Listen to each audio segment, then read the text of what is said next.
of Sherlock Holmes, as you can see. I discovered while I was looking through the book and also on Goodreads that this is actually the second half of the Sherlock Holmes stories. So eventually I'll get the first half of the Sherlock Holmes stories. But I think we're good for a little while. We're about right here, so we've got this far to go.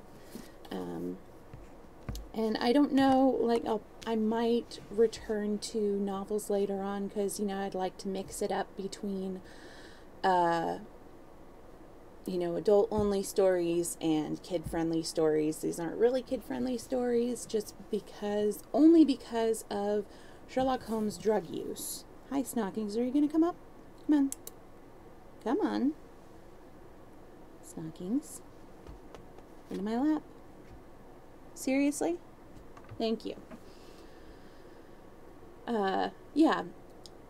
That's about it. I mean, there's also, he's sexist, definitely, and I don't know if there's racism in there, but, as I've been reading these older stories, they are all at least 100 years old, so they tend to not age well in certain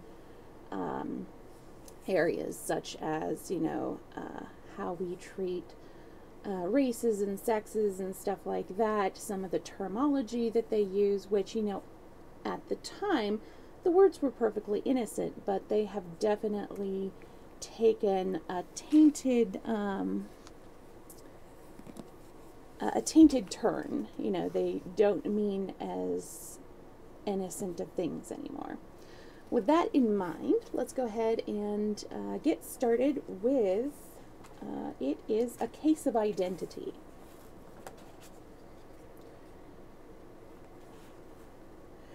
"My dear fellow," said Sherlock Holmes as we sat on either side of the fire in his lodgings at Baker Street, "life is infinitely stranger than anything which the mind of man could invent. We would not dare to conceive the things which are really mere commonplaces or existences. If we could fly out that window hand in hand, hover above the great city, gently remove the roofs and peep in at at all the queer things which are going on, the strange coincidences, the plannings, the cross purposes, the wonderful chain of events working through generations and leading to the most outre results, it would make all fiction with its conventionalities and foreseen conclusions most stale and unprofitable.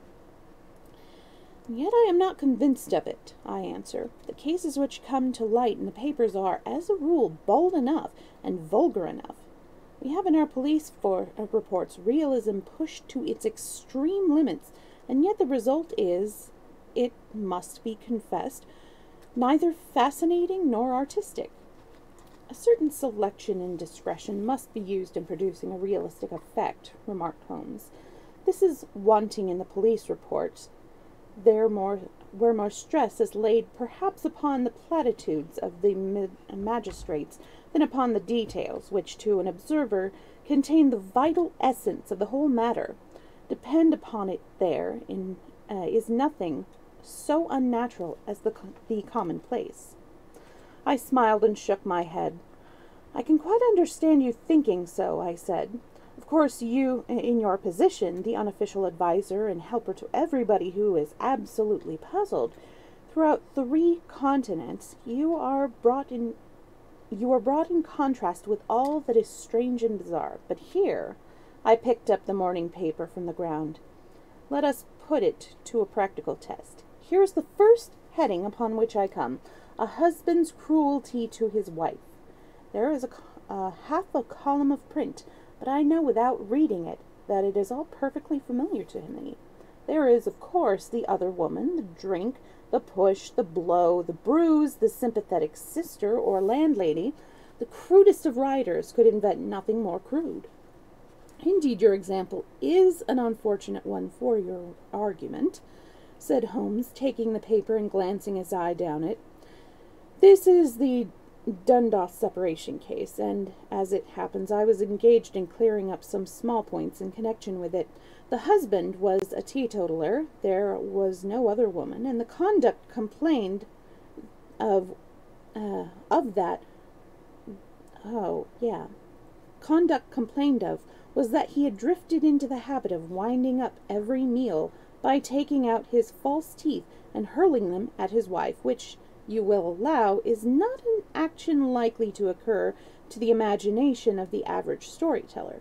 Take a pinch of snuff, Doctor, and acknowledge that I have scored over you in your example. He held out his snuff box of old gold, with a great amethyst in the center of the lid.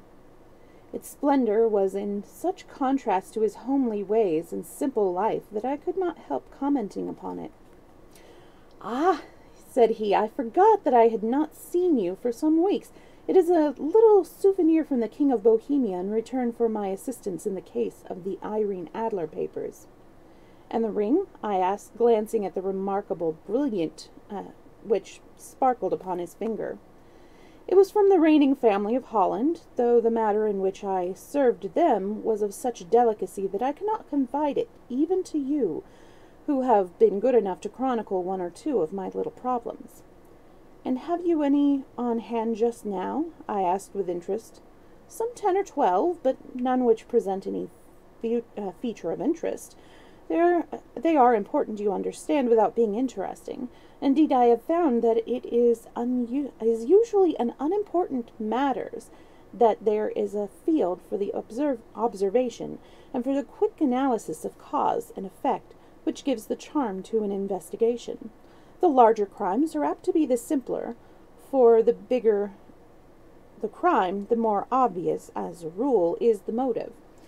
In these cases, save for one rather intricate matter which has been referenced to me from Marseille, there is nothing which presents any features of interest.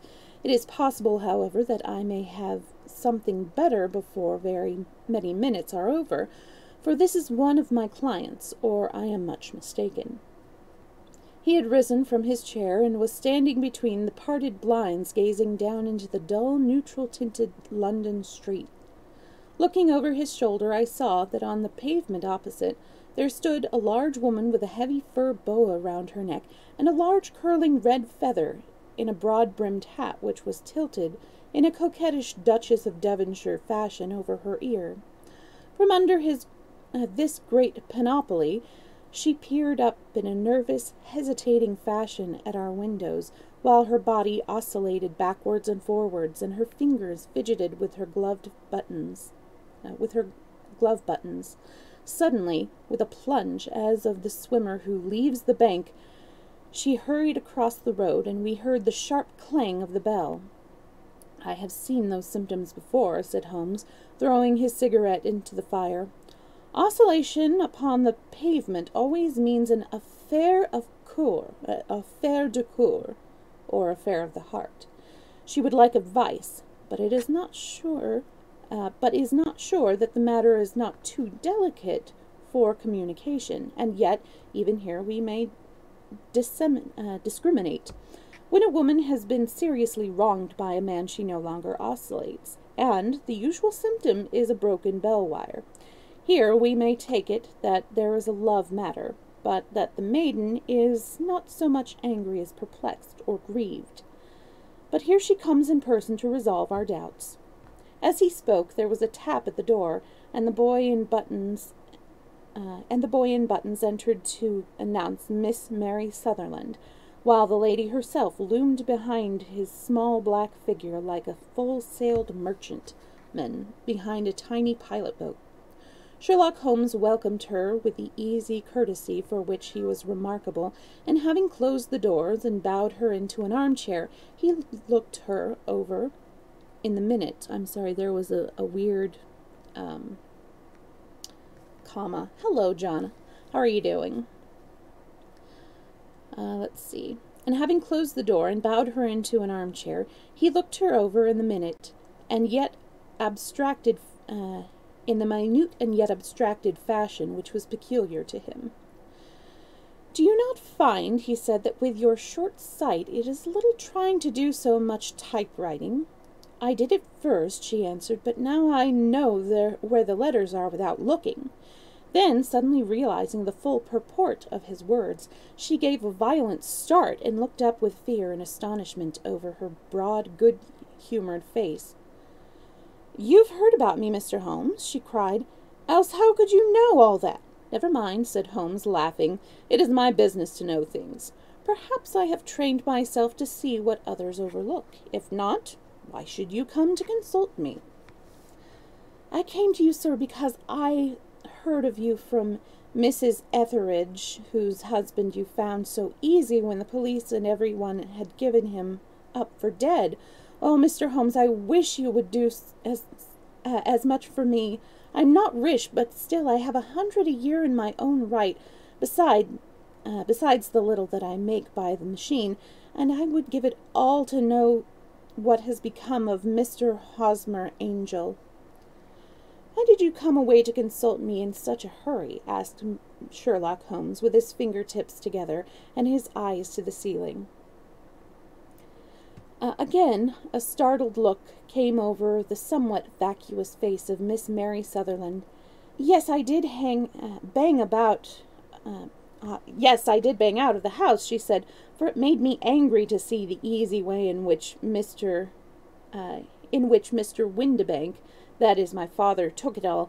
He would not go to the police, and he would not go to you, and so at last, as he would do nothing, and kept on saying that there was no harm done, it made me mad, and I just on with my things and came right away to you." "Your father," said Holmes. Your stepfather, surely, since the name is different." "Yes, my stepfather. I call him my father, though it sounds funny, too, for he is only 5 years and 2 months older than myself." "And your mother is alive?" "Oh, yes, mother is alive and well. I wasn't best pleased, Mr. Holmes, when she married again so soon after father's death, and a man who was nearly 15 years younger than herself. Father was a plumber in the Tottenham Court Road, and he left a tidy business behind him, which mother carried on with Mr. Hardy, the foreman. But when Mr. Windibank came, he made her sell the business, for he was very superior, being a traveller in wines. They got 4,700 for the goodwill and interest, which wasn't near as much as father could have got if he had been alive." I had expected to see Sherlock Holmes impatient under the ramblings and inconsequential narrative, but on the contrary, he had listened with the greatest concentration and of attention. "Your own little income," he asked, "does it come out of the business?" "Oh, no, sir, it is quite separate, and was left me by my Uncle Ned in Auckland. It is in New Zealand. Stock paying 4.5%. £2,500 was the amount, but I can only touch the interest." "You interest me extremely," said Holmes, "and since you draw so large a sum as 100 a year, with what you earn into the bargain, you no doubt travel a little and indulge yourself in every way. I believe that a single lady can get on very nicely upon an income of about £60. "I could do with much less than that, Mr. Holmes, but you understand that as long as I live at home, I don't wish to be a burden to them, and so they have the use of the money just while I am staying with them. Of course, that is only just for the time. Mr. Windibank draws my interest every quarter and pays it over to mother, and I find that I can do pretty well with what I earn at typewriting. It brings me 2 pence a sheet, and I can often do from 15 to 20 sheets in a day." "You have made your position very clear to me," said Holmes. "This is my friend Dr. Watson, before whom you can speak as freely as before myself. Kindly tell us now all about your connection with Mr. Hosmer Angel." A flush stole over Miss Sutherland's face, and she picked nervously at the fringe of her jacket. "I met him first at the gasfitters' ball," she said. "They used to send father's tickets when he was alive, and then afterwards they remembered us and sent them to mother. Mr. Windibank did not wish us to go. He never did wish us to go anywhere. He would get quite mad if I wanted so much as to join a Sunday school treat. But this time I was set on going, and I would go, for what right had he to prevent? He said the folk were not fit for us to know, when all father's friends were to be there. And he said that I had nothing fit to wear, when I had my purple plush that I had never so much as taken out of the drawer. At first, when nothing else would do, he went off to France upon the business of the firm, but he went, at first, when nothing else would do, he went off to France upon the business of the firm, but we went, mother and I, with Mr. Hardy, who used to be our foreman, and it was there I met Mr. Hosmer Angel. I suppose, said Holmes, that when Mr. Windibank came back from France, he was very annoyed at your having gone to the ball. Oh, well, he was very good about it. He laughed, I remembered, and shrugged his shoulders, and said there was no use denying anything to a woman, for she would have her way. I see. Then at the gasfitters' ball you met, as I understand, a gentleman called Mr. Hosmer Angel. Yes, sir, I met him that night, and he called next day to ask if we had got home all safe, and after that we met him, that is to say, Mr. Holmes, I met him twice for walks, but after that father came back again, and Mr. Hosmer Angel could not come to the house any more. No? Well, you know, father didn't like anything of the sort. He wouldn't have any visitors if he could help it, and he used to say that a woman should be happy in her own family circle. But then, as I used to say to mother, a woman wants her own circle to begin with, and I had not got mine yet. But how about Mr. Hosmer Angel? Did he make no attempts to see you? Well, father was going off to France again in a week, and Hosmer wrote and said that it would be safer and better not to see each other until he had gone. We could not write in the meantime, and he used to write every day. I took the letters in the morning, and so there was no need for father to know. Were you engaged to the gentleman at this time? Oh, yes, Mr. Holmes, we were engaged after the first week that we took. Mr. Angel, was a cashier in his office in Leadenhall Street. And what office? That's the worst of it, Mr. Holmes. I don't know. Where did he live then? He slept on the premises. And you don't know his address? No, except that it was Leadenhall Street. Where did you address your letters, then? To the Leadenhall Street post office, to be left till called for. He said that if they were sent to the office, he would be chaffed by all the other clerks about having letters from a lady, so I offered to typewrite them, like he did his, but he wouldn't have that, for he said that when I wrote them, they seemed to come from me, but when they were typewritten, he always felt that the machine had come between us. That will just show you how fond he was of me, Mr. Holmes, and the little things that he would think of. It was more suggestive, said Holmes. It has long been an axiom of mine that the little things are infinitely the most important. Can you remember any other little thing about Mr. Hosmer Angel? He was a very shy man, Mr. Holmes. He would rather walk with me in the evening than in the daylight, for he said that he hated to be conspicuous. Very retiring and gentlemanly he was. Even his voice was gentle. He'd had the quinsy and swollen glands when he was young, he told me, and it had left him with a weak throat and a hesitating, whispering fashion of speech. He was always well dressed, very neat and plain, but his eyes were weak, just as mine are, and he wore tinted glasses against the glare. Well, and what happened when Mr. Windibank, your stepfather, returned to France? Mr. Hosmer Angel came to the house again and proposed that we should marry before father came back. He was in dreadful earnest, and made me swear with my hands on the testament that whatever happens, I would always be true to him. Mother said he was quite right to make me swear, and that it was a sign of his passion. Mother was all in his favor from the first, and he was even fonder of him than I was. Then, when they talked of marrying within the week, I began to ask about father, but they both said never to mind about father, but just tell him afterward, and mother said she would make it all right with him. I didn't quite like that, Mr. Holmes. It seemed funny that I should ask his leave, as he was only a few years older than me, but I didn't want to do anything on the sly, so I wrote to father at Bordeaux, where the company was. where the company has its French offices, but the letter came back to me on the very morning of the wedding." "You missed him, then?" "Yes, sir, for he had started to England just before it arrived." "Ha! That was unfortunate. Your wedding was arranged, then, for the Friday. Was it to be in church?" "Yes, sir, quite very quietly. But very quietly. It was to be at St. Saviour's near King's Cross, and we were to have breakfast afterwards on the St. Pancras Hotel. Hosmer came for us in a hansom, but as there were two of us, he put us both into it and stepped himself into a four-wheeler, which happened to be the only other cab in the street. We got to the church first, and when the four-wheeler drove up, we waited for him to step out, but he never did. And when the cabman got down from the box and looked, there was no one there. The cabman said that he could not imagine what had become of him, for he had seen him get in with his own eyes. That was last Friday, Mr. Holmes, and I have never seen or heard anything since then to throw any light upon what became of him." "It seems to me that you have been very shamefully treated," said Holmes.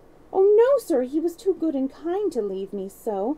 Why, all the morning he was saying to me that whatever happened, I was to be true, and that even if something quite unforeseen occurred to separate us, I was always to remember that I was pledged to him, and that he would claim his pledge sooner or later.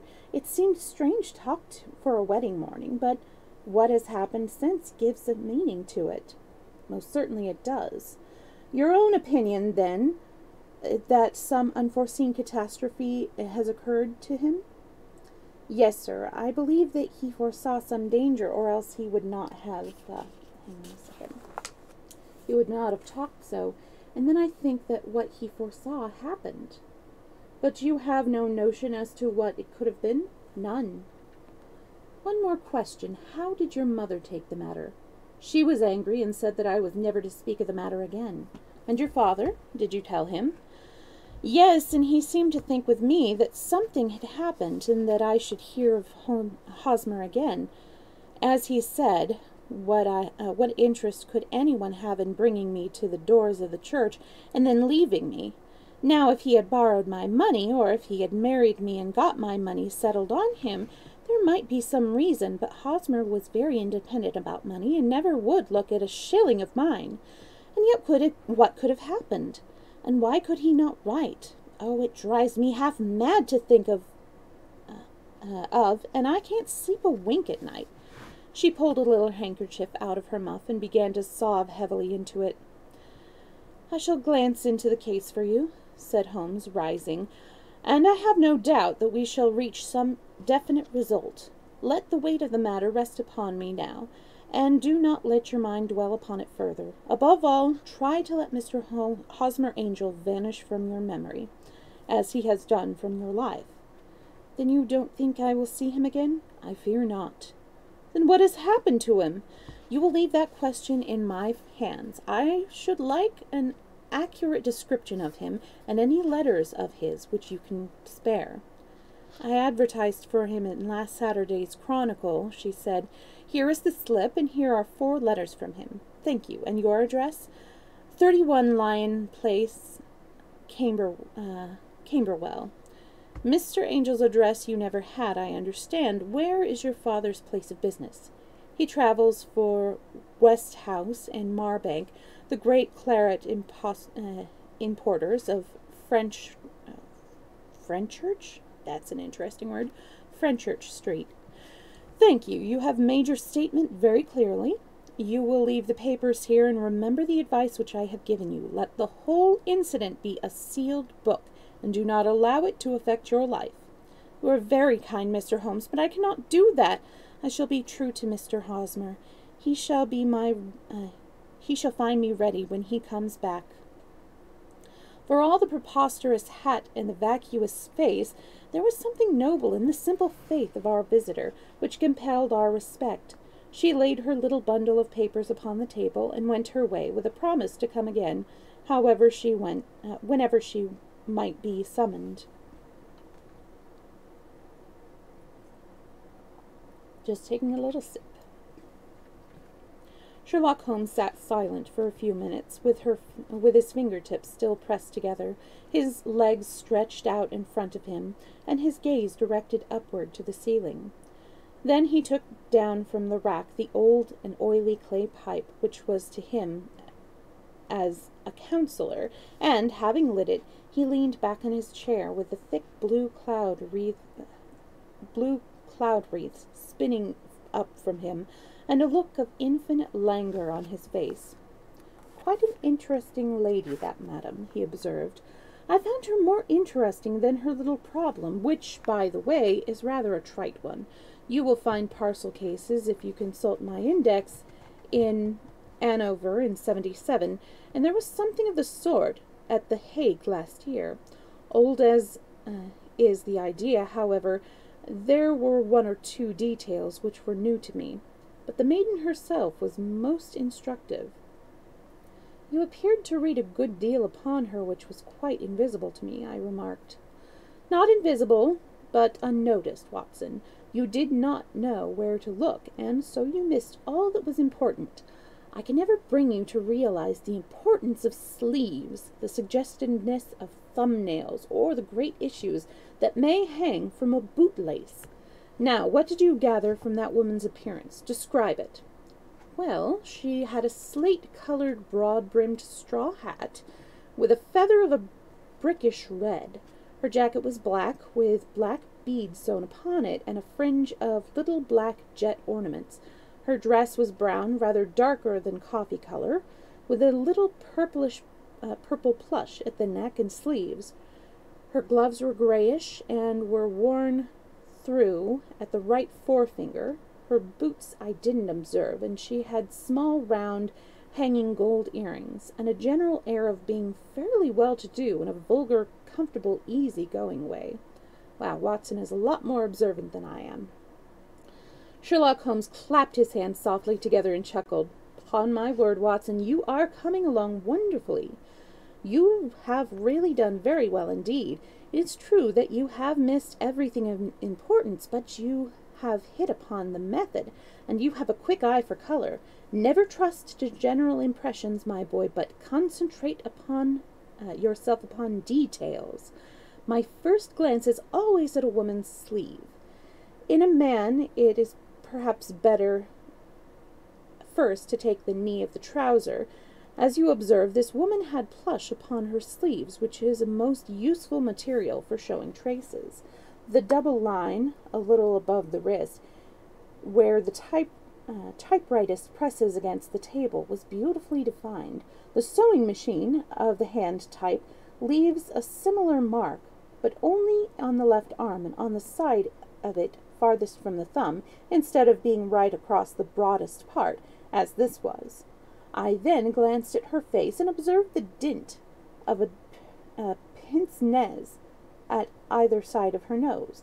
I ventured a remark upon short sight and typewriting, which seemed to surprise her. It surprised me, but surely it was very obvious. I was then much surprised and interested on glancing down to observe that, though the boots which she was wearing were not unlike each other, they were really odd ones, the one having a slightly decorated toe cap, and the other a plain one. One was buttoned only in the 2 lower buttons out of 5, and the other at the 1st, 3rd, and 5th. Now, when you see that a young lady, otherwise neatly dressed, has come away from home with odd boots, half-buttoned, it is no great deduction to say that she came away in a hurry." "And what else?" I asked, keenly interested, as I always was by my friend's incisive reasoning. "I noted in passing that she had written a note before leaving home, but after being fully dressed, you observed that her right glove was torn at the forefinger, but you did not apparently see that both glove and finger were stained with violet ink. She had written in a hurry, and dipped her pen too deep. It must have been this morning, or the mark would not remain clear upon the finger. All this is amusing, though rather elementary, but I must go back to business, Watson. Would you mind reading me the advertised description of Mr. Hosmer Angel?" I held the little printed slip to the light. Missing, it said. On the morning of the 14th, a gentleman named Hosmer Angel, about 5 feet 7 inches in height, strongly built, sallow complexion, black hair, a little bald in the center, bushy black side whiskers and mustache, tinted glasses, slight infirmity of speech, was dressed when last seen in black frock coat faced with lace, black waistcoat, gold Albert chain, and gray Harris tweed trousers, with brown gaiters over elastic-sided boots. Known to have been employed in an office in Leadenhall Street. Anybody bringing, etc., etc. That will do, said Holmes. As to the letter, he continued, glancing over at them, they are very commonplace. Absolutely no clue in them to Mr. Angel, save that he quotes Balzac once. There is one remarkable point, however, which will no doubt strike you. They are typewritten, I remarked. Not only that, but the signature is typewritten. Look at the neat little Hosmer Angel at the bottom. There is a date, you see, but no subscription except Leadenhall Street, which is rather vague. The point about the signature is very suggestive. In fact, we may call it conclusive. Of what? My dear fellow, it is possible you do not see how strongly it bears upon the case. I cannot say that I do, unless it were that he wished to be able to deny his signature if an action or breach of promise were instituted. No, that is not the point. However, I shall write 2 letters which should settle the matter. One is to the firm in the city, the other is to the young lady's stepfather, Mr. Windibank, asking him whether he could meet us here at 6 o'clock tomorrow evening. It is just as well that we should do business with the male relatives. And now, doctor, we can do nothing until the answers to those letters come, so we may put our little problem upon the shelf for the interim. I had had so many reasons to believe in my friend's settled powers of reasoning and extraordinary energy in action that I felt that he must have some solid grounds for the assured and easy demeanor with which he treated the singular mystery which he had been called upon to fathom. Once only had I known him to fail, in the case of the King of Bohemia and of the Irene Adler photograph, but when I looked back to the weird business of the sign of 4 and the extraordinary circumstance connected to the study in scarlet, I felt that it would be a strange tangle indeed, which he could not unravel. I left him then, still puffing at his black clay pipe, with the conviction that when I came again on the next evening, I would find that he held in his hand all the clues which would lead up to the identity of the disappearing bridegroom of Miss Mary Sutherland. A professional case of great gravity was engaging my own attention at the time, and the whole of the next day I was busy at the bedside of the sufferer. It was not until close upon 6 o'clock that I found myself free, and was able to spring into a hansom, and arrived at Baker Street, half afraid that I might be too late to assist at the denouement of the little mystery. I found Sherlock Holmes alone, however, halt asleep with his long, thin form curled up in the recesses of his armchair, a formidable array of bottles and test tubes, with the pungent, cleanly smell of hydrochloric acid, told me that he had spent his day in the chemical work, which was so dear to him. "Well, have you solved it?" I asked as I entered. "Yes, it was the bisulfate of Barita. No, the mystery," I cried. "Oh, that! I thought of the salt that I have been working upon. There was never any mystery in the matter, though, as I said myself yesterday, some of the details are of interest. The only drawback is that there is no law, I fear, that can touch the scoundrel. Who was he, then, and what was his object in deserting Miss Sutherland?" The question was hardly out of my mouth, and Holmes had not yet opened his lips to reply, when we heard a heavy footfall in the passage and a tap at the door. "This is the girl's stepfather, Mr. James Windibank," said Holmes. "He has written to me to say that he would be here at 6. Come in." The man who entered was a sturdy, middle-sized fellow, some 30 years of age, clean-shaven and sallow-skinned, with a bland, insinuating manner, and a pair of wonderfully sharp and penetrating gray eyes. He shot a questioning glance at each of us, placed his shiny top hat upon the sideboard, and, with a slight bow, settled down into the nearest chair. "Good evening, Mr. James Windibank," said Holmes. "I think that this typewritten letter is from you, in which you made an appointment with me for 6 o'clock?" "Yes, sir. I am afraid that I am a little late, but I am not quite my own master, you know.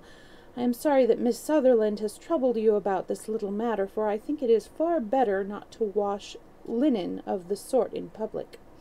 It was quite against my wishes that she came, but she is a very excitable, impulsive girl, as you may have noticed, and she is not easily controlled when she has made up her mind on a point. Of course I did not mind you so much, as you are not connected with the official police, but it is not pleasant to have a family misfortune like this noised abroad. Besides, it is a useful expense, for how could you possibly find this Hosmer Angel? On the contrary," said Holmes quietly, "I have every reason to believe that I will succeed in discovering Mr. Hosmer Angel." Mr. Windibank gave a violent start and dropped his gloves. "I am delighted to hear it," he said. "It is a curious thing," remarked Holmes, "that a typewriter has really quite as much individuality as a man's handwriting. Unless they are quite new, no two of them are write exactly alike. Some letters get more worn than others, and some wear only on one side. Now, you remark in this note of yours, Mr. Windibank, that in every case there is some little slurring over of the E, and a slight defect in the tail of the R. There are 14 other characters, but those are the more obvious. We do all our correspondences with this machine at the office, and no doubt is a little worn," our visitor answered, glancing keenly at Holmes with his bright little eyes. "And now I will show you what is really a very interesting study, Mr. Windibank," Holmes continued. "I think of writing another little monograph some of these days on the typewriter and its relation to crime. It is a subject to which I have devoted some little attention. I have here 4 letters which purport to come from the missing man. They are all typewritten. In each case, not only are the E's slurred and the R's tailless, you will observe, if you care to use my magnifying lens, that the 14 other characteristics to which I have alluded are there as well." Mr. Windibank sprang out of his chair and picked up his hat. "I cannot waste time over this sort of fantastic talk, Mr. Holmes," he said. "If you can catch the man, catch him, and let me know when you have done it." "Certainly," said Holmes, stepping over and turning the key in the door. "I let you know, then, that I have caught him." "What? Where?" shouted Mr. Windibank, turning white to his lips and glancing about him like a rat in a trap. "Oh, it won't do, really it won't," said Holmes suavely. "There is no possible getting out of it, Mr. Windibank. It is quite too transparent, and it was a very bad compliment when you said that it was impossible for me to solve so simple a question. That's right. Sit down and let us talk it over." Our visitor collapsed into a chair with a ghastly face and a glitter of moisture on his brow. It's not actionable," he stammered. "I am very much afraid that it is not. But between ourselves, Windibank, it was cruel. It was as cruel and selfish and heartless a trick in a petty way as ever came before me. Now, let me just run over the course of events, and you will contradict me if I go wrong." The man sat huddled up in his chair, with his head sunk upon his breast, like one who is utterly crushed. Holmes stuck his feet up to the corner of the mantelpiece, and, leaning back with his hands in his pockets, began talking, rather to himself, as it seemed, than to us. "The man married a woman very much older than himself for her money," said he, "and he enjoyed the use of the money of the daughter as long as she lived with them. It was a considerable sum for people in their position, and the loss of it would have made a serious difference. It was worth an effort to preserve it. The daughter was of a good, amiable disposition, but affectionate and warm-hearted in her ways, so that it was evident that with her fair personal advantages and her little income she would not be allowed to remain single long. Now her marriage would mean, of course, the loss of 100 a year, so what does her stepfather do to prevent it? He takes the obvious course of keeping her at home, and forbidding her to seek the company of people of her own age. But soon he found that would not answer forever. She became restive, insistent upon her rights, and finally announced her positive intention to go to a certain ball. What does her clever stepfather do then? He conceives an idea more creditable to his head than to his heart. With the connivance and assistance of his wife, he disguised himself, covered those keen eyes with tinted glasses, masked the face with a mustache and a pair of bushy whiskers, sunk that clear voice into an insinuating whisper, and doubly secure on account of the girl's short sight, he appears as Mr. Hosmer Angel, and keeps off other lovers by making love himself. "It was only a joke at first," groaned our visitor. "We never thought she would have been so carried away." "Very likely not. However that may be, the young lady was very decidedly carried away, and having quite made up her mind that her stepfather was in France, the suspicion of treachery never for an instant entered her mind. She was flattered by the gentleman's attention, and the effect was increased by the loudly expressed admiration of her mother. Then Mr. Angel began to call, for it was obvious that the matter should be pushed as far as it would go, if a real effect were to be produced. There were meetings and an engagement which would finally secure the girl's affections from turning towards anyone else. But the deception would not be kept up forever. These pretended journeys to France were rather cumbrous. The thing to do was clearly to bring the business to an end in such a dramatic manner that it will leave a permanent impression upon the young lady's mind, and prevent her from looking upon any other suitor for some time to come. Hence those vows of fidelity exacted upon a testament, and hence also the allusions to a possibility of something happening on the very morning of the wedding. James Windibank wished Miss Sutherland to be so bound to Hosmer Angel, and so uncertain as to his fate, that for 10 years to come, at any rate, she would not listen to another man. As far as the church door he brought her, and then, as he could go no further, he conveniently vanished away by the old trick of stepping in at the front door of a four-wheeler and out at the other. I think that was the chain of events, Mr. Windibank." Our visitor had recovered something of his assurance while Mr. Holmes had been talking, and he rose from his chair now with a cold sneer upon his pale face. "It may be so, or it may not, Mr. Holmes," said he. "But if you are so very sharp, you ought to be sharp enough to know that it is you who are breaking the law now, and not me.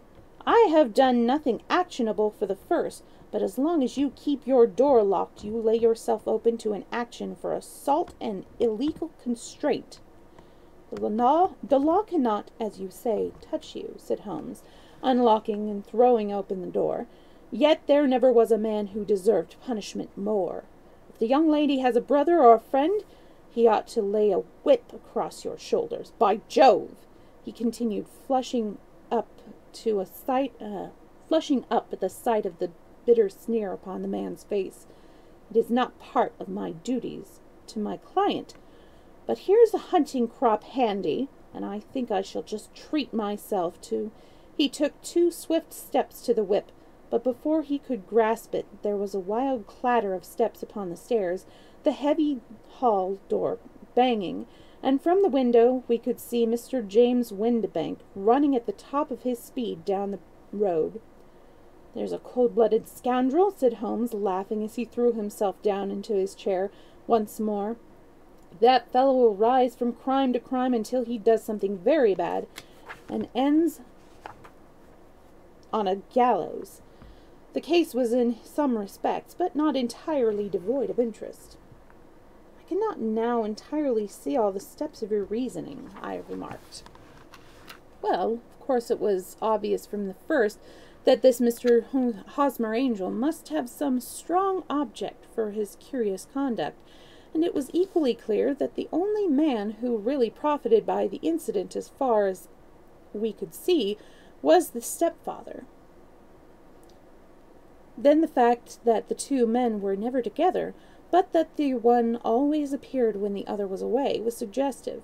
So were the tinted spectacles and the curious voice, which both hinted at a disguise, as did the bushy whiskers. My suspicions were all confirmed by this peculiar action in typewriting his signature, which of course inferred that his handwriting was so familiar to her that she would recognize even the smallest sample of it. You see, all these isolated facts, together with many minor ones, all pointed in the same direction. How did you verify them? Having once spotted my man, it was easy to get corroboration. I knew the firm for which this man worked. Having taken the printed description, I eliminated everything from it which could be the result of a disguise: the whiskers, the glasses, the voice, and I sent it to the firm, with a request that they would inform me whether it answered to the description of any of their travelers. I had already noticed the peculiarities of the typewriter, and I wrote to the man himself at his business address, asking him if he would come here. As I expected, his reply was typewritten, and revealed the same trivial but characteristic defects.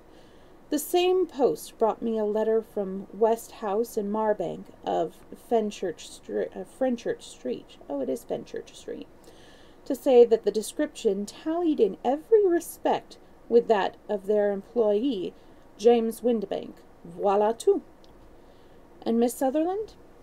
If I tell her, she will not believe me. You may remember the old Persian saying, "There is danger for him who taketh the tiger cub, and danger also for whoso snatches a delusion from a woman." There is as much sense in Hafiz than in Horace, and as much knowledge of the world.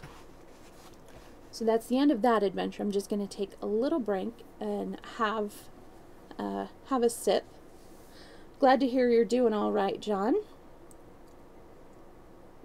And so far, the webcam is, working for us today. Oh, hang on. Snockings wants to say hi. Come on. Yes, come on. There we go. And of course, Maestro is being not very social at the moment. Yeah, I think he's enjoying story time from the bed. He's just having a little nap. It was really cute. When he was a kitten, I used to read to him. I had this really big Sylvester the cat stuffed animal that I would lay him next to, and he would knead against his side, and then I'd settle down for story time. He'd come running. He's not as excited about it now as he was before, just because I read a story that he really didn't like. But, I think he still likes listening sometimes. Hello, we have a third viewer. How are you doing? I'm just between stories. I'm just about to start, let's see, it is The Boscombe Valley Mystery. So I think we'll go ahead and get to it. This, by the way, you can see the tail here, is Snockings.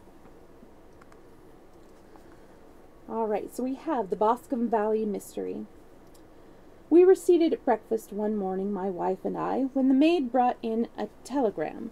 It was from Sherlock Holmes and ran it this way. Have you a couple of days to spare? We have been wired from the west of England in connection with Boscombe Valley tragedy. Shall be glad if you will come with me. Air and scenery perfect. Leave Paddington by the 11:15. What do you say, dear? Said my wife, looking across to me. Will you go? I really don't know what to say. I have a fairly long list at present. Oh, Anstruther would do your work for you. You have been looking a little pale lately. I think that the change would do you good, and you are always so interested in Mr. Sherlock Holmes' cases. I should be ungrateful if I were not, seeing what I gained from one of them, I answered. But if I am to go, I must pack at once, for I have only half an hour. My experience of camp life in Afghanistan had at least been the effect of making me a prompt and ready traveler. My wants were few and simple, so that in less than the time stated I was in a cab with my valise, rattling away to Paddington Station.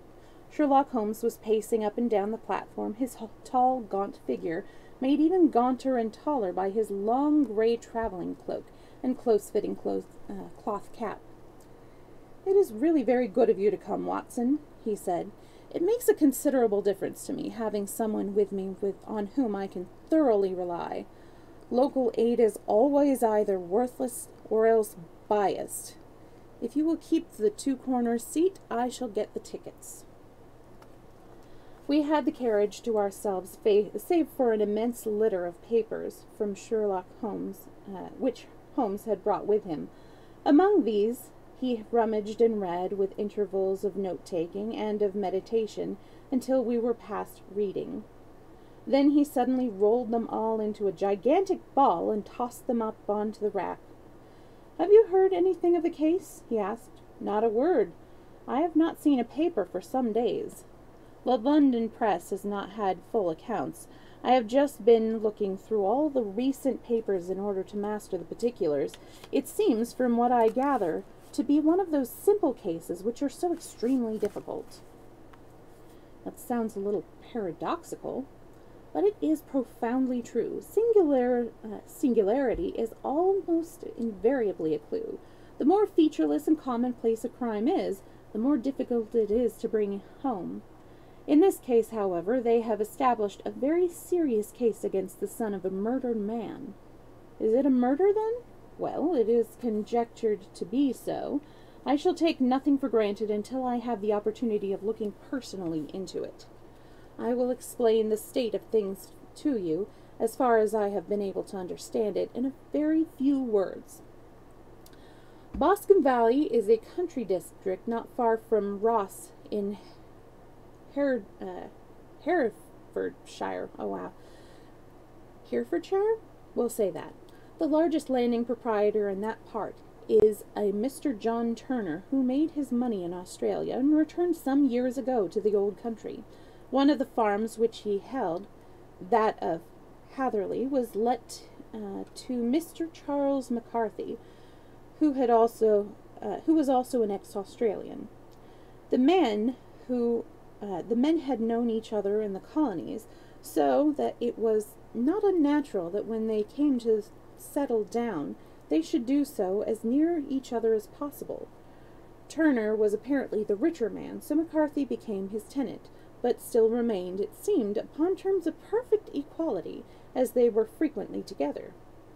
McCarthy had one son, a lad of 18, and Turner had an only daughter of the same age, but neither of them had wives living. They appear to have avoided the society of the neighboring English families, and to have led retired lives, though both the McCarthys were fond of sports, and were frequently seen at the race meetings of the neighborhood. McCarthy kept 2 servants, a man and a girl. Turner had a considerable household, some half-dozen at the least. That is as much as I have been able to gather about the families. Now for the facts. On June 3, that is, on Monday last, McCarthy left his house at Hatherley about 3 in the afternoon and walked down to the Boscombe Pool, which is a small lake formed by the spreading out of the stream which runs down the Boscombe Valley. He had been out with his serving man in the morning at Ross, and he was told that the man had that he must and he had told the man that he must hurry, as he had an appointment of importance to keep at 3. From that appointment he never came back alive. From Hatherley farmhouse to the Boscombe Pool is a quarter of a mile, and 2 people saw him as he passed over this ground. One was an old woman whose name is not mentioned, and the other was William Crowder, a gamekeeper in the employ of Mr. Turner.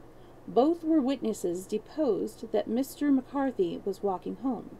The gamekeeper adds that within a few minutes of his seeing Mr. McCarthy pass, he had seen his son, Mr. James McCarthy, going the same way with a gun under his arm. To the best of his belief, the father was actually in sight at the time, and the son was following him. He thought no more of the matter until he heard in the evening of the tragedy that had occurred. The 2 McCarthys were seen after the time when William Crowder, the gamekeeper, lost sight of them. The Boscombe Pool is thickly wooded round, and just a fringe of grass and of reeds round the edge. A girl of 14, Patience Moran, who is the daughter of the lodge-keeper of the Boscombe Valley estate, was in one of the woods picking flowers. She states that while she was there she saw at the border of the wood and close by the lake Mr. McCarthy and his son, and that they appeared to be having a violent quarrel. She heard Mr. McCarthy the elder using the very strong language to his son, and she saw the latter rise up his hand as if to strike his father. She was so frightened by their violence that she ran away and told her mother, when she reached home, that she had left the 2 McCarthys quarreling near Boscombe Pool, and that she was afraid that they were going to fight. She had hardly said the words when young Mr. McCarthy came running up to the lodge to say that he had found his father dead in the wood, and to ask for the help of the lodge-keeper. He was much excited without either his gun or his hat, and his right hand and sleeve were observed to be stained with fresh blood. On following him, they found the dead body stretched out upon the grass beside the pool. The head had been beaten in by repeated blows of some heavy and blunt weapon. The injuries were such as might very well have been inflicted by the butt end of his son's gun, which was found lying on the grass within a few paces of the body.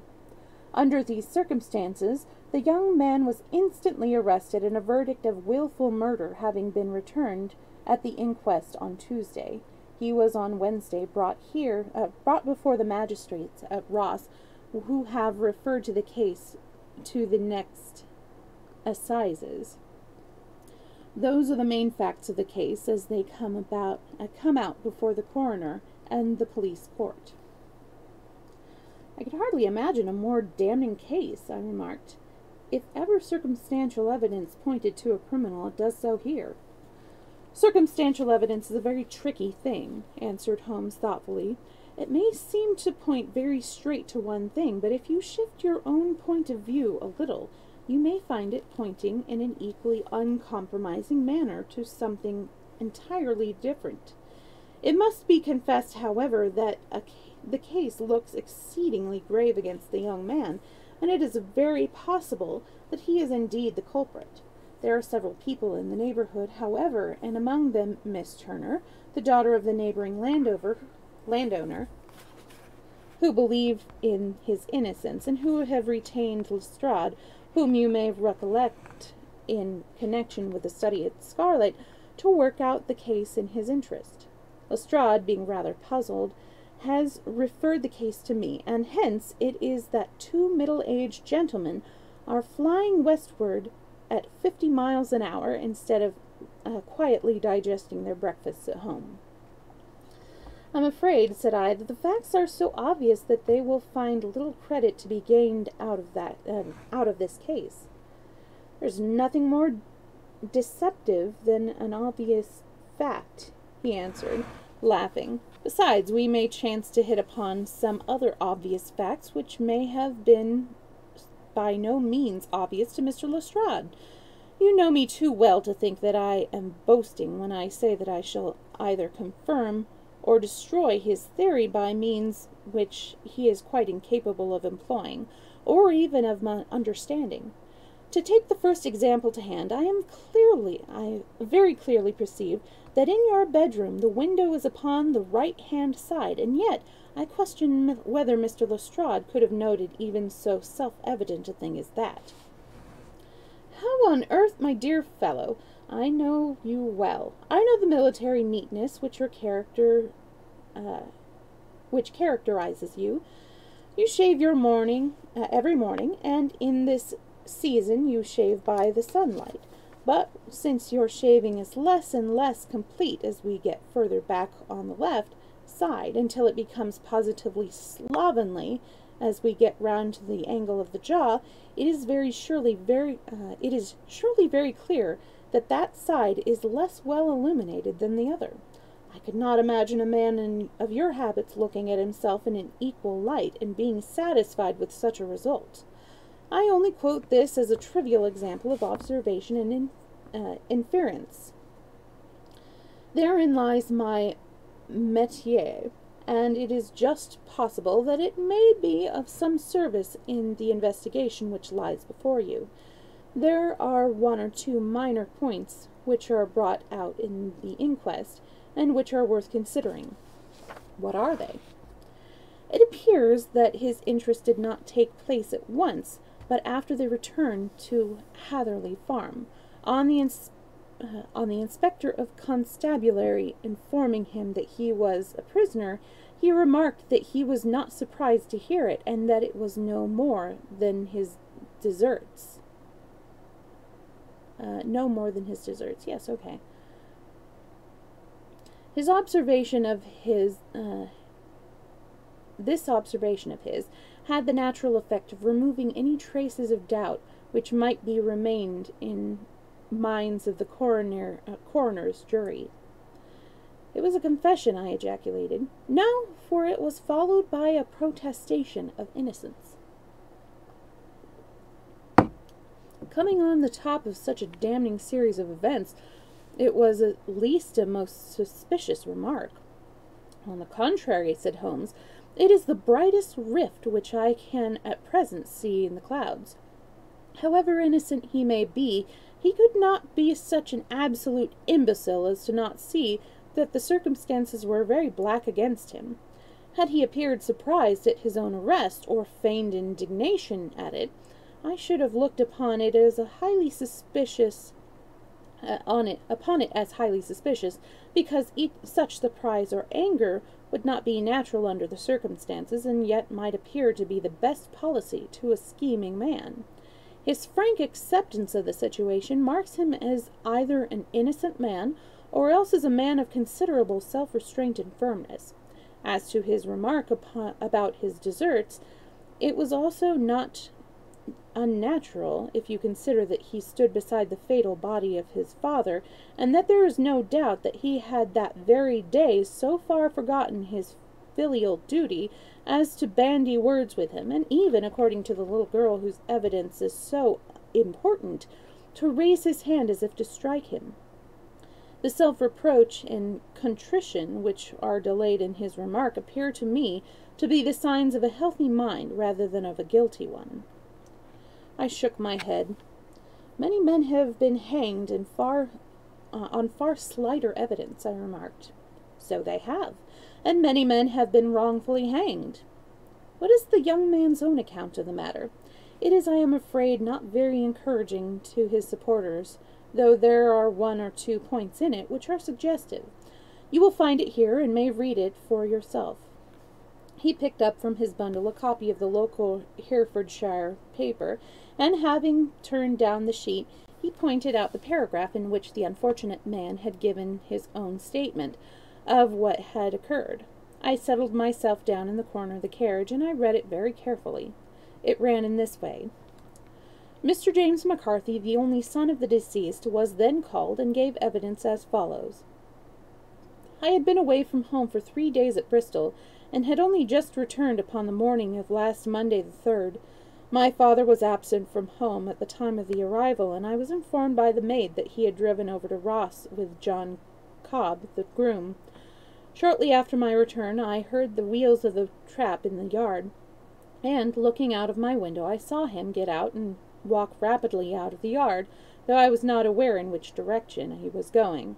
I then took my gun and strolled out in the direction of the Boscombe Pool, with the intention of visiting the rabbit warren, which is upon the other side. On my way I saw William Crowder, the gameskeeper, who, as he has stated in his evidence, but he is mistaken in thinking that I was following my father. I had no idea that he was in front of me. When about 100 yards from the pool, I heard the cry of "Coo-ee!" which was a usual signal between my father and myself. I then hurried forward and found him standing by the pool. He appeared to be much surprised by seeing me, and asked me rather roughly what I was doing there.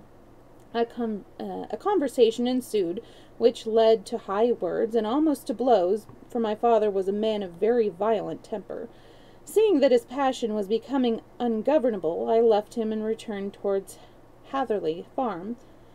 I had not gone more than 150 yards, however, when I heard a hideous outcry behind me, which caused me to run back again.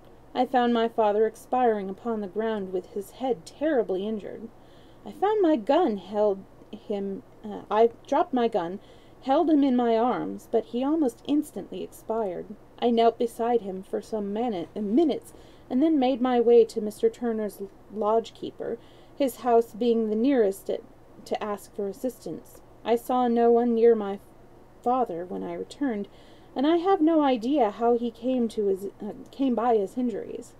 He was not a popular man, being somewhat cold and forbidding in his manner, but he had, as far as I know, no active enemies.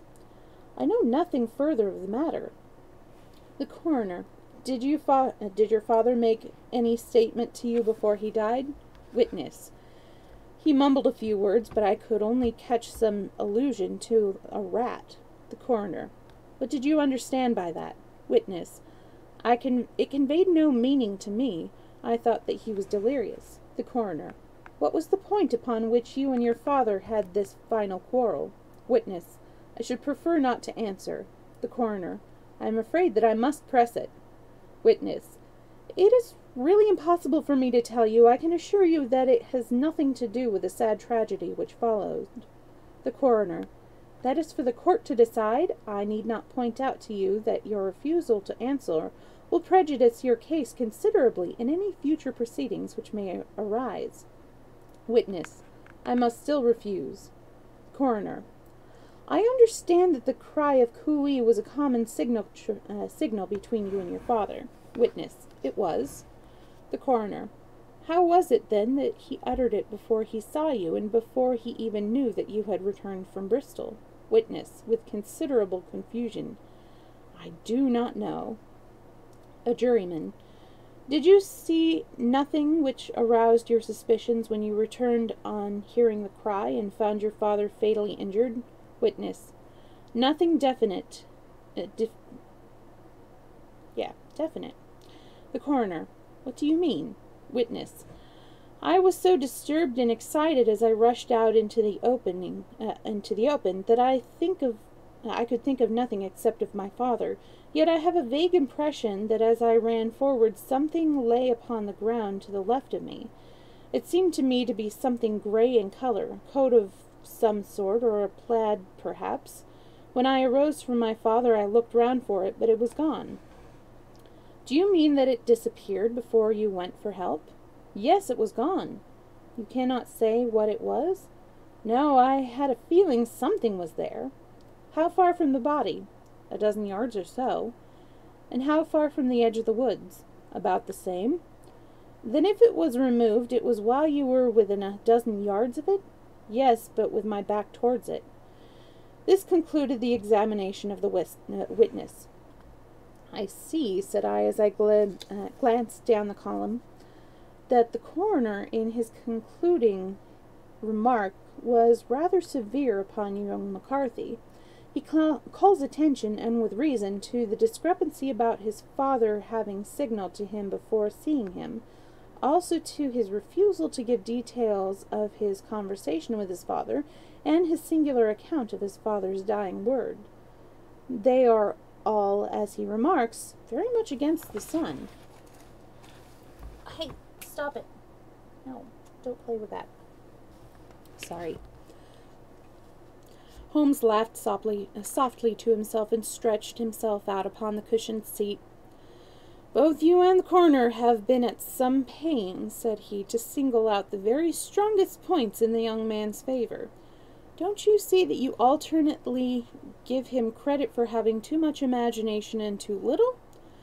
Too little if he could not invent a cause of quarrel which would give him the sympathy of the jury, too much if he involved from his own inner conclusion anything so outré as a dying reference to a rat and the evidence of the vanishing cloth. No, sir, I shall approach this case from the point of view that what this young man says is true, and we shall see whither that hypothesis will lead us. And now, here is my pocket Petrarch, and not another word shall I say to this case until we are on the scene of action. We lunch at Swindon, and I see that we shall be there in 20 minutes. It was nearly 4 o'clock when we at last, after passing through the beautiful Stroud Valley and over the broad gleaming Severn, found ourselves at the pretty little country town at Ross. A lean, ferret-like man, furtive and sly-looking, was waiting for us upon the platform.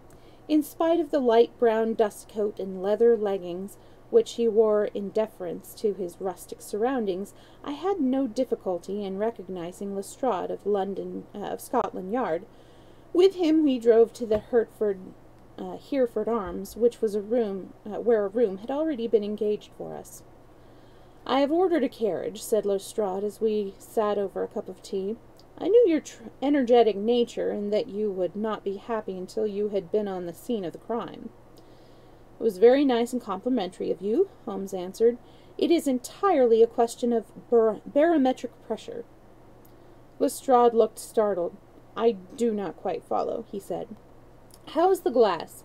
29, I see. No wind and not a cloud in the sky. I have a case full of cigarettes here which need smoking, and the sofa is very much superior to the usual country hotel abomination. I do not think that it is probable that I shall use the carriage tonight. Lestrade laughed indulgently. You have no doubt already formed your conclusions from the newspaper, he said. The case is as plain as a pikestaff, and the more one goes into it, the plainer it becomes. Still, of course, one can't refuse a lady, and much a very positive one, too. She had heard of you, and would have your opinion, though I repeatedly told her that there was nothing which you could do which I had not already done. Why, bless my soul, here is her carriage at the door. He had hardly spoken before there rushed into the room one of the most lovely young women that I had ever seen in my life. Her violet eyes shining, her lips parted, a pink flush upon her cheeks, and all thought of her natural reserve lost in her overpowering excitement and concern. "Oh, Mr. Sherlock Holmes!" she cried, glancing from one to the other, and finally, with a woman's quick intuition, fastened upon my companion. "I am so glad that you have come. I have driven down to tell you so. I know that James didn't do it. I know it, and I want you to start upon your work knowing it, too. Never let yourself doubt upon that point. We have known each other since we were little children, and I know his faults, as no one else does. But he is too tender-hearted to hurt a fly. Such a charge is absurd to anyone who really knows him." "I hope we may surely clear him, Miss Turner," said Sherlock Holmes. "You may rely upon my doing all that I can." "But you have read the evidence. You have formed your conclusions. Do you not see some loophole, some flaw? Do you not yourself think that he is innocent?" "I think that that it is very probable." "There now," she cried, throwing back her head and looking defiantly at Lestrade. "You hear? He gives me hopes." Lestrade shrugged his shoulders. "I am afraid that my colleague has been a little quick in forming his conclusions," he said. "But he is right. Oh, I know that he is right. James never did it. And about his quarrel with his father, I am sure that the reason why he would not speak about it to the coroner was because I was concerned in it." "In what way?" asked Holmes. "It is no time for me to hide anything. James and his father had many disagreements about me. Mr. McCarthy was very anxious that there should be a marriage between us. James and I have always loved each other as brother and sister, but of course he is young and has seen very little of life yet, and well, he naturally did not wish to do anything like that yet. So there were quarrels, and this, I am sure, was one of them." "And your father?" asked Holmes. "Was he in favor of such a union?" "No, he was averse to it also. No one but Mr. McCarthy was in favor of it." A quick blush passed over her fresh young face as Holmes shot one of his keen, questioning glances at her. "Thank you for this information," said he. "May I see your father if I call tomorrow?" "I am afraid that the doctor won't allow it." "The doctor?" "Yes, have you not heard? Poor father has never been strong for years back, but this has broken him down completely. He is taken to his bed, and Mr. Willows says that he is a wreck, and that his nervous system is shattered. Mr. McCarthy was the only man alive who had known Dad in the old days in Victoria." "Ha! In Victoria! That is important." "Yes, at the mines." "Quite so, at the gold mines, where, as I understand, Mr. Turner made his money." "Yes, certainly." "Thank you, Miss Turner. You have been of material assistance to me."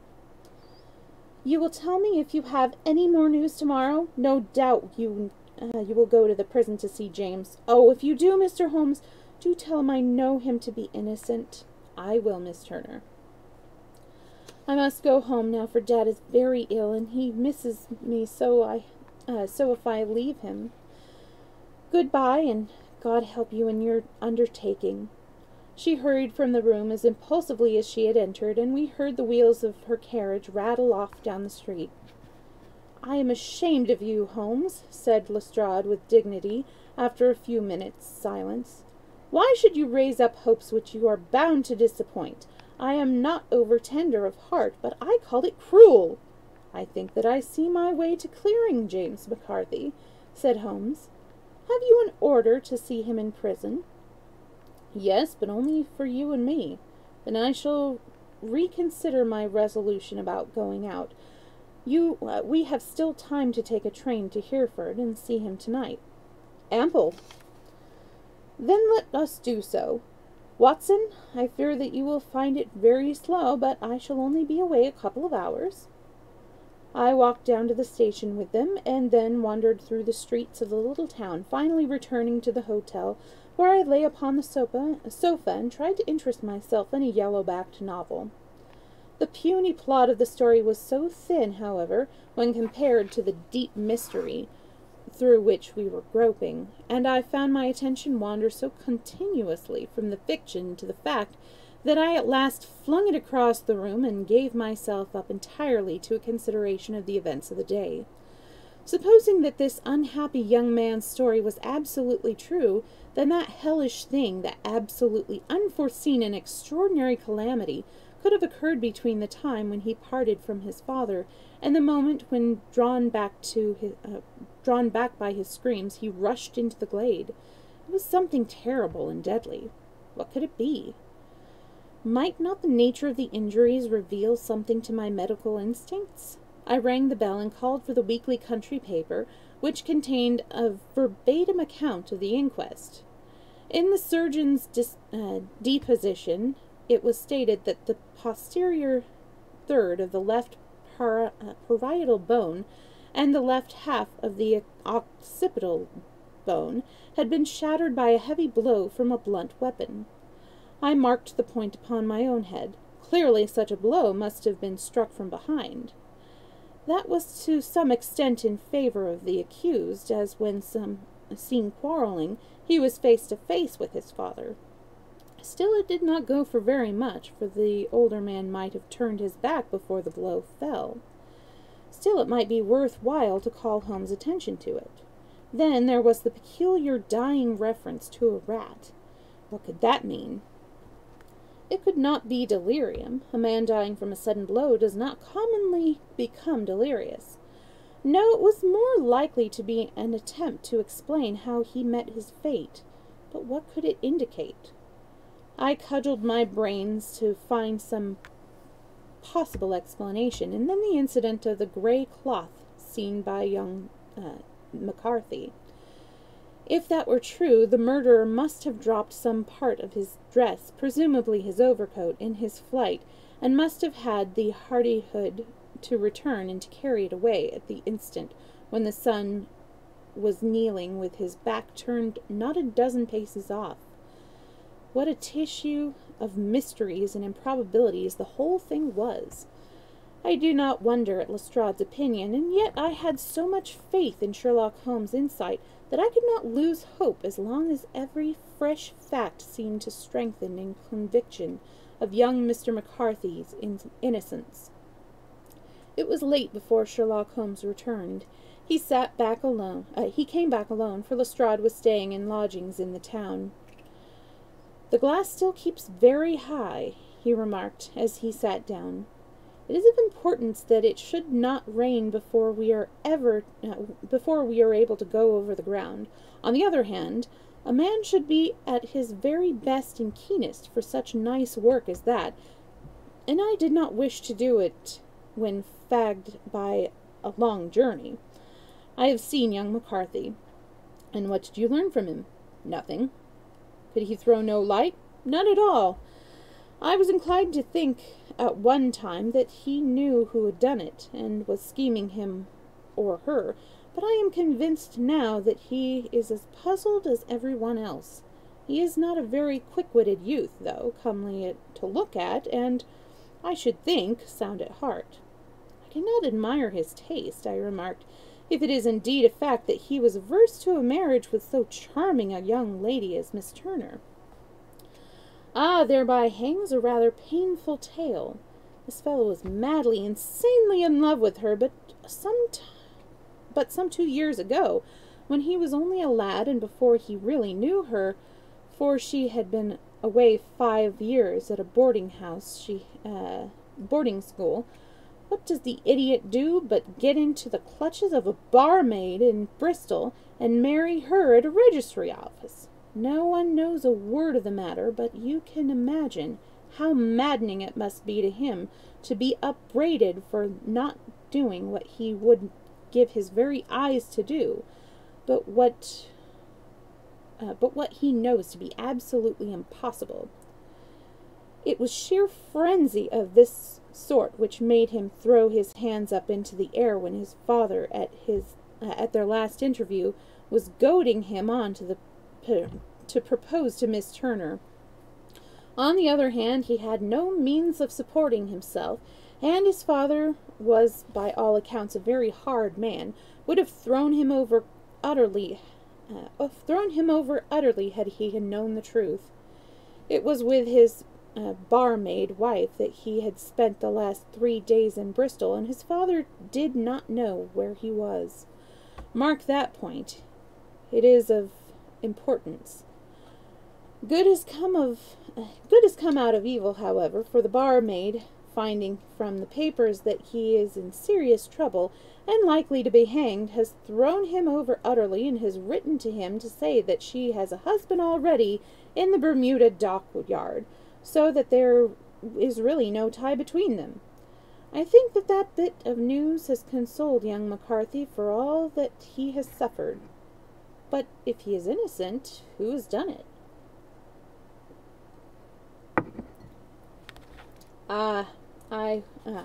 Who? I should call your attention very particularly to 2 points. One is that the murdered man had an appointment with someone at the pool, and that the someone could not have been his son, for his son was away, and he did not know when he would return. The second is that the murdered man was heard to cry "Coo-ee" before he knew that his son had returned. Those were the crucial points upon which the case depended. And now let us talk about George Meredith, if you please, and we shall leave all minor matters until tomorrow. There was no rain, as Holmes had foretold, and the morning broke bright and cloudless. At 9 o'clock Lestrade called for us with the carriage, and we set off for Hatherley Farm and the Bascombe Pool. "There is serious news this morning," Lestrade observed. "It is said that Mr. Turner of the Hall is so ill that his life is despaired of." "An elderly man, I presume?" said Holmes. "About 60, but his constitution has been shattered by his life abroad, and he has been in failing health for some time. This business has had a very bad effect upon him. He was an old friend of McCarthy's, and I may add, a great benefactor to him, for I have learned that he gave him Hatherley Farm rent-free." "Indeed, that is interesting," said Holmes. "Oh, yes, in 100 other ways he has helped him. Everybody about here speaks of his kindness to him." "Really? Does it not strike you as a little singular that this McCarthy, who appears to have had little of his own, and to have been under such obligations to Turner, should still talk of marrying his son to Turner's daughter, who is, presumably, heiress to the estate, and that is in such a very cocksure manner, as if it were merely a case of a proposal and all else would follow? It is the more strange, since we know that Turner himself was averse to the idea. The daughter told us as much. Do you not deduce something from that?" "We have got to the deductions and the inferences," said Lestrade, winking at me. "I find it hard enough to tackle facts, Holmes, without flying away after theories and fancies." "You're right," said Holmes demurely, "and you do find it very hard to tackle the facts." "Anyhow, I have grasped one fact which you seem to find it difficult to get hold of," replied Lestrade with some warmth, "and that is, that McCarthy Sr. met his death from McCarthy Jr., and that all theories to the contrary are the merest moonshine." "Well, moonshine is a brighter thing than fog," said Holmes, laughing, "but I am very much mistaken if this is not Hatherley Farm upon the left." "Yes, it is."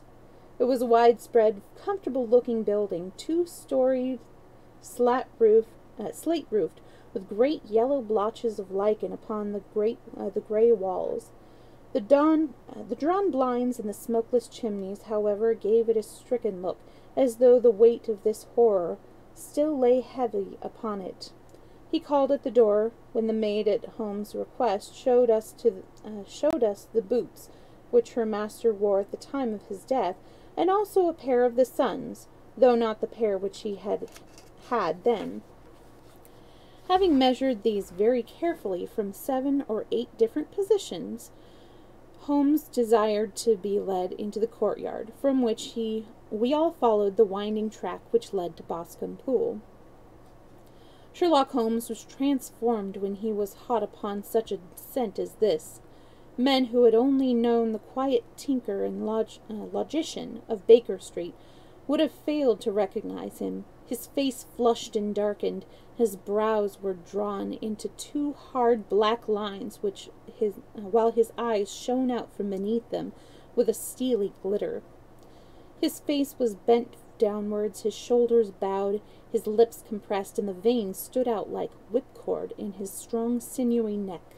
His nostrils seemed to dilate with a purely animal lust for the chase, and his mind was so absolutely concentrated upon the matter before him that a question or remark fell unheeded upon his ears, or at the most only provoked a quick, impatient snarl in reply.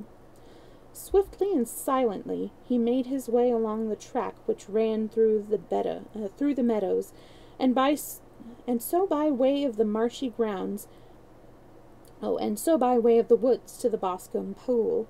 It was damp, marshy grounds, as is all that district, and there were marks of many feet broken upon the path, and amid the short grass there bounded in on either side.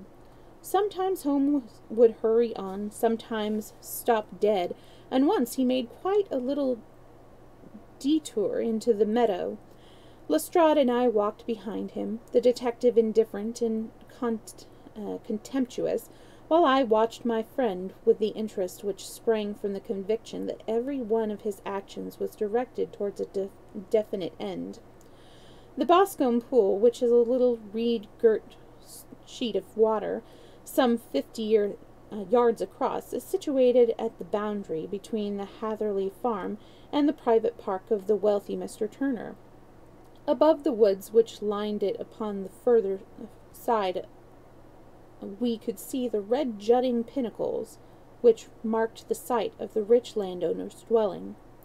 On the Hatherley side of the pool the woods grew very thick, and there was a narrow belt of sodden grass 20 paces across between the edge of the trees and the reeds which lined the lake. Lestrade showed us the exact spot at which the body had been found, and indeed so moist was the ground that I could plainly see the traces which had been left by the fall of the stricken man. To Holmes, as I could see by his eager face and peering eyes, very many other things were to be read upon the trampled grass. He ran round like a dog who was picking up a scent, and then turned upon my companion. "What did you go into the pool for?" he asked. "I fished about with a rake. I thought there might be some weapon or other trace. But how on earth— Oh, tut, tut, I have no time. That left foot of yours with its inward twist is all over the place. A mole could trace it, and there it vanishes among the reeds. Oh, how simple it would have been had I been here before they came like a herd of buffalo and wallowed all over it. Here is where the party with the lodge-keeper came, and they have covered all the tracks for 6 or 8 feet around the body. But here are 3 separate tracks of the same feet." He drew out a lens and lay down upon his waterproof to have a better view, talking all the time rather to himself than to us. "These are young McCarthy's feet. Twice he has walked, and once he ran away swiftly, so that the soles are deeply marked and the heels hardly visible. That bears out his story. He ran when he saw his father on the ground. Then here are the father's feet, and he paced up and down. What is his feet? What is this, then? It is the butt end of the gun of the sun, as the son stood listening. And this? Ha! What have we here? Tiptoes! Tiptoes! Square, too, quite unusual boots. They come, they go, they come again. Of course, that was for the cloak. Now, where did they come from?" He ran up and down, sometimes losing, sometimes finding the track, until we were well within the edge of the woods, and under the shadow of the great beech, the largest tree in the neighborhood. Holmes traced his way to the furthest side of this, and lay down once more upon his face, with a little cry of satisfaction. For a long time he remained there, turning over the leaves and dried sticks, gathering up what seemed to me to be dust into an envelope, and examining with his lens not only the ground, but even the bark of the tree as far as he could see. A jagged stone was lying across the moss, and this also was carefully examined and retained. Then he followed a pathway through the wood until he came to the high road, where all traces were lost. "It has been a case of considerable interest," he remarked, turning to his natural manner. "I fancy that this grey house on the right must be the lodge. I think that I will go in and have a word with Moran, and perhaps write a little note. Having done that, we may drive back to our luncheon. You may walk to the cab, and I shall be with you presently." It was about 10 minutes before we regained our cab and drove back into Ross, Holmes still carrying with him the stone which he had picked up in the wood. "This may interest you, Lestrade," he remarked, holding it out. "The murder was done with this."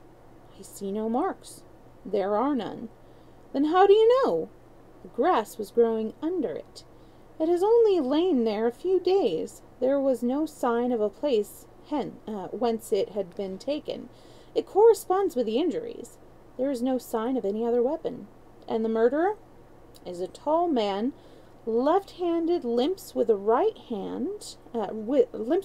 leg, wears thick-soled shooting boots and a grey cloak, smokes Indian cigars, uses a cigar holder, and carries a blunt penknife in his pocket. There are several other indications, but these may be enough to aid us in our search." Lestrade laughed. "I am afraid that I am still a skeptic," he said. "Theories are all very well, but we have to deal with a hard-headed British jury." "Nous verrons," answered Holmes calmly. "I don't know what thereon means." "You work with your own method, and I shall work mine. I shall be busy this afternoon. I shall probably return to London by the evening train." "And leave your case unfinished?" No, finished." "But the mystery, it is solved? And who's the criminal, then?" "The gentleman I described." "But who is he?" "Surely it would not be difficult to find out. This is not such a populous neighborhood." Lestrade shrugged his shoulders. "I'm a practical man," he said, "and I really cannot undertake to go about the country looking for a left-handed gentleman with a game leg. I should become the laughing-stock of London Yard." "All right," said Holmes quietly. "I have given you the chance. Here are your lodgings. Good-bye. I shall drop you a line before I leave." Having left Lestrade at his rooms, we drove to our hotel, where we found lunch upon the table. Holmes was silent and buried in thought, with a pained expression upon his face, as one who finds himself in a perplexing position. "Look here, Watson," he said, when the cloth was cleared. "Just sit down in this chair and let me preach to you for a little. I don't quite know what to do, and I should value your advice. Light a cigar and let me expound." "Pray do so." "Well now, in considering this case, there are 2 points about young McCarthy's narrative which struck us both instantly, although they impressed me in his favor and you against him. One was the fact that his father should, according to his account, cry cooee before seeing him. The other was his singular dying reference to a rat. He mumbled several words, you understand, but that was all that caught the son's ear. Now, from this double point, our research must commence, and we will begin it by presuming that what the lad says is absolutely true." "What of this cooee, then?" "Well, obviously it could not have been meant for the son. The son, as far as he knew, was in Bristol. It was mere chance that he was within earshot. The cooee was meant to attract the attention of whoever it was that he had the appointment with. But cooee is a distinctively Australian cry, and one which is used between Australians. There is a strong presumption that the person whom McCarthy expected to meet him at Boscombe Pool was someone who had been in Australia." "What of the rat, then?" Sherlock Holmes took a folded paper from his pocket and flattened it out on the table. "This is a map of the colony of Victoria," he said. "I wired to Bristol for it last night." He put his hand over the part of the map. "What do you read?" he asked. "A-R-A-T, I read. "And now?" He raised his hand. "Ballarat." "Quite so. That was the word the man uttered, of which the son only caught the last 2 syllables. He was trying to utter the name of his murderer, so-and-so of Ballarat." "It is wonderful!" he exclaimed. "It is obvious. And now, you see, I had narrowed the field down considerably. The possession of a grey garment was a 3rd point which, granting the son's statement to be correct, was a certainty. We have come now out of mere vagueness to the definite conception of an Australian from Ballarat with a grey cloak." "Certainly." "And one who was at home in the district, for the pool can only be approached by the farm or by the estate, which strangers could hardly wander." "Quite so." "Then comes our expedition of today. By an examination of the ground, I gained the trifling details which I gave to that imbecile Lestrade as to the personality of the criminal." "But how did you gain them?" "You know my methods. It is founded upon the observance of trifles. His height I know that you might roughly judge from the length of his stride. His boots, too, might be told from their traces. Yes, they were peculiar boots. But his lameness? The impression of his right foot was always less distinct than his left.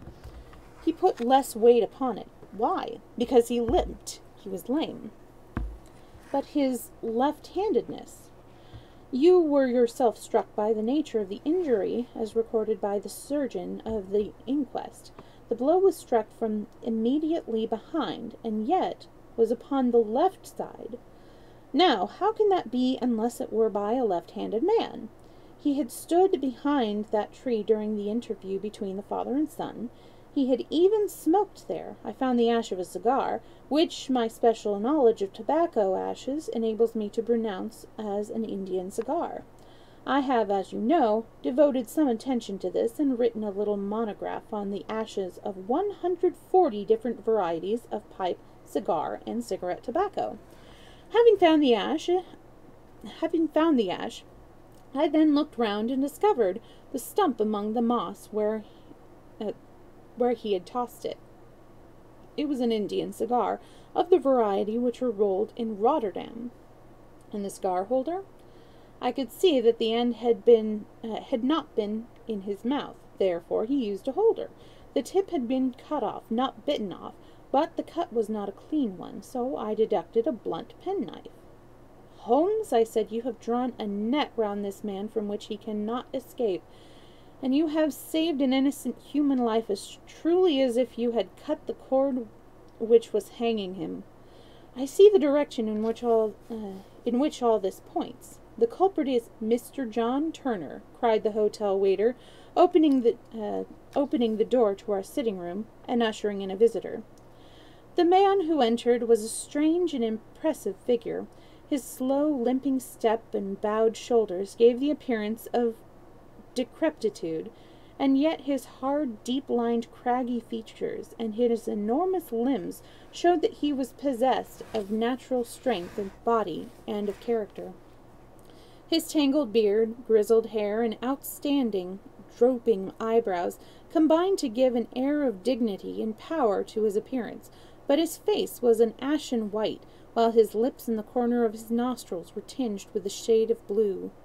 It was clear to me at a glance that he was in the grip of some deadly and chronic disease. "Pray sit down on the sofa," said Holmes gently. "You had my note?" "Yes, the lodge-keeper brought it up. You said that you wished to see me here to avoid scandal. I thought people would talk if I went to the hall." "And why did you wish to see me?" He looked across at my companion with despair in his weary eyes, as though his question were already answered. "Yes," said Holmes, answering the look rather than with the words. "It is so. I know all about McCarthy." The old man sank his face in his hands. "God help me," he cried, "but I would not have let the young man come to harm. I give you my word that I would have spoken out if it went against him in the assizes." "I am glad to hear you say so," said Holmes gravely. "I would have spoken now had it not been for my dear girl. It would break her heart. It will break her heart when she hears that I am arrested." "It may not come to that," said Holmes. "What?" "I am no official agent. I understand that it was your daughter who required my presence here, and I am acting in her interest. Young McCarthy must be got off, however." "I am a dying man," said old Turner. "I have had diabetes for years. My doctor says it is a question whether I shall live a month. Yet I would rather die under my own roof than in a gaol." Holmes rose and sat down at the table with his pen in his hand and a bundle of paper before him. "Just tell us the truth," he said. "I shall jot down the facts. You will sign it, and Watson here can witness it. Then I could produce your confession at the last extremity to save young McCarthy. I promise you that I shall not use it unless it is absolutely needed." "It's as well," said the old man. "It's a question whether I shall live to the assizes, so it matters little to me, but I should wish to spare Alice the shock. And now I will make the thing clear to you. It has been a long time in the acting, but will not take me long to tell. You didn't know this dead man, McCarthy. He was a devil incarnate, I tell you that. God keep me out of the clutches of such a man as he. His grip has been upon me these 20 years, and he has blasted my life. I'll tell you first how I came to be in his power. It was in the early 60s at the diggings. I was a young chap then, hot-blooded and reckless, ready to turn my head to anything. I got among bad companions, took to drink, had no luck with my claim, took to the bush, and in a word became what you would call over here a highway robber.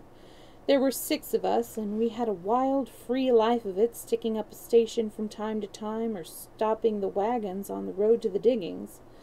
Black Jack of Ballarat was the name I went under, and our party was still remembered in the colony as the Ballarat Gang.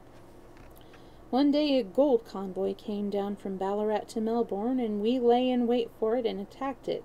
There were 6 troopers and 6 of us, so it was a close thing, but we emptied 4 of their saddles at the first volley. 3 of our boys were killed, however, before we got the swag. I put my pistol to the head of the wagon driver, who was this very man McCarthy. I wish to the Lord that I had shot him then, but I spared him, though I saw his wicked little eyes fixed on my face, as though to remember every feature. We got away with the gold, became wealthy men, and made our way over to England without being suspected. There I parted from my old pals and determined to settle down to a quiet and respectable life. I bought this estate, which chanced to be in the market, and I set myself to do a good thing with my money, to make up for the way in which I had earned it. I married, too, and though my wife died young, she left me my dear little Alice. Even when she was just a baby, her wee hand seemed to lead me down the right path as nothing else had ever done. In a word, I turned over a new leaf and did my best to make up for the past. All was going well when McCarthy laid his grip upon me. I had gone up to town about an investment, and I met him in Regent Street, with hardly a coat on to his back or a boot to his foot. "Here we are, Jack," says he, touching me on the arm. "We'll be as good as a family to you. There's 2 of us, me and my son, and you can have the keeping of us. If you don't, it's a fine, law-abiding country is England, and there's always a policeman within hail." Well, down they came to the West Country. There was no shaking them off, and there they have lived rent-free on my best land ever since. There was no rest for me, no peace, no forgetfulness. Turn where I could, there he was, his cunning, grinning face at my elbow. It grew worse as Alice grew up, for he soon saw I was more afraid of her knowing my past than of the police. Whatever he wanted he must have, and whatever it was I gave him without question, land, money, houses, until at last he asked a thing which I could not give. He asked for Alice. His son, you see, had grown up, and so had my girl, and as I was known to be in weak health, it seemed a fine stroke to him that his lad should step into the whole property. But there I was firm. I would not have his cursed stock mixed with mine. Not that I had any dislike to the lad, but his blood was in him, and that was enough. I stood firm. McCarthy threatened. I braved him to do his worst. We were to meet at the pool midway between our houses to walk over. When I went down there, I found him talking with his son, so I smoked a cigar and waited behind the tree until he should be alone. But as I listened to his talk, all that was black and bitter in me seemed to come uppermost. He was urging his son to marry my daughter with as little regard for what she might think, as if she was a slut from off the streets. It drove me mad to think that I was all that I and all that I had held most dear should be in the power of such a man as this. Could I not snap the bond? I was already a dying and desperate man. Though clear my mind and fairly strong of limb, I knew that my own fate was sealed. But my memory and my girl, both could be saved if I could but silence that foul tongue. I did it, Mr. Holmes. I would do it again. Deeply as I have sinned, I have led a life of martyrdom to atone for it. But that my girl should be entangled in the same meshes which held me was more than I could suffer. I struck him down with no more compunction than if he had been some foul and venomous beast. His cry brought back his son, but I had gained the cover of the woods, though I was forced to go back to fetch the cloak which had dropped in my flight. That is the true story, gentlemen, of all that occurred.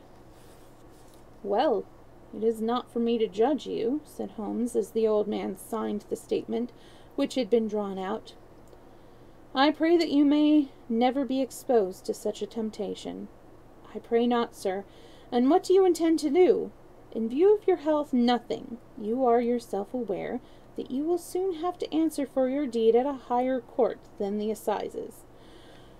I will keep your confession, and if McCarthy is condemned, I shall be forced to use it. If not, it shall never be seen by mortal eye, and your secret, whether you be alive or dead, shall be safe with us. Farewell, then, said the old man solemnly. Your own deathbeds, when they come, will be the easier for the thought which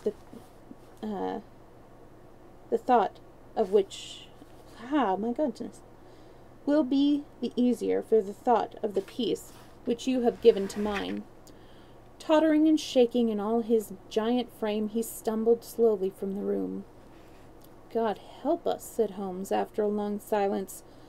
Why does fate play such tricks with poor helpless worms? I never hear of such a case as this that I do not think of Baxter's words and say, There, but for the grace of God, goes Sherlock Holmes. James McCarthy was acquitted at the assizes on the strength of a number of objections which had been drawn out by Holmes and submitted to the defending counsel.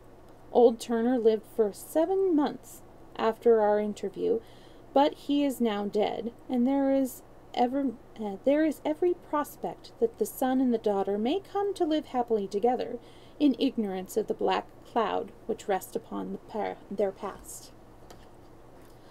All right, so we have come to the end of our second Sherlock Holmes adventure of the episode. I'm going to go ahead and stop the stream here. Usually I like to start a game stream afterwards, but I am making pasta tonight, so I've got to be, really attentive to that pasta sauce. Anyways, I will keep you posted on when my next story time is going to be, either on Discord, Twitter, or Facebook if you follow me there. Anyways, thanks again for joining me. I'll see you next time.